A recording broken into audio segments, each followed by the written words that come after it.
Yung dragon tattoo. Pinulupot ba naman? Sabi ng mga tigatansa, ba naman? Yan. So, fully healed na yan, pero yung sa neck na head ng dragon is fresh. Kasi yan yung second session.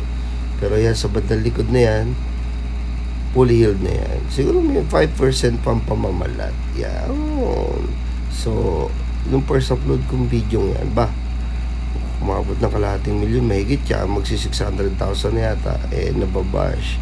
Kesyo, bakit daw ganyan, pinulupot, bakit ganun? Bakit ba? Yan ang gusto ng customer Nakita ni Boss Joel yan sa TikTok. So, inayos lang natin, pati yung sa buntot, yan, yung formation, pagtago sa collarbone.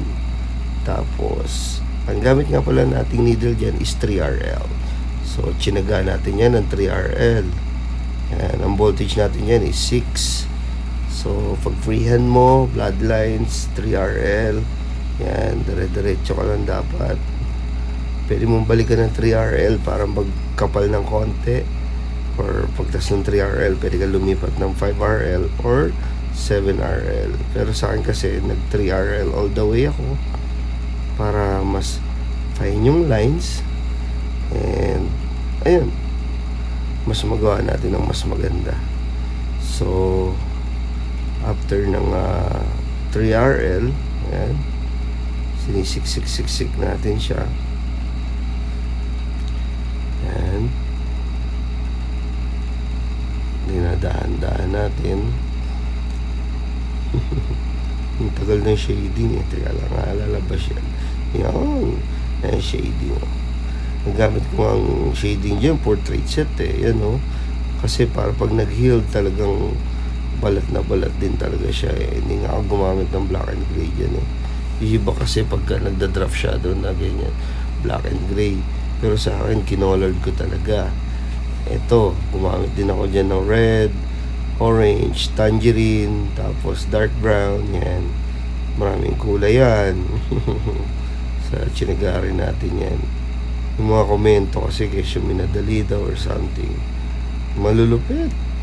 Malulupit manghusga. Pero pag tinignan mo naman gawa, kala mo naman basta.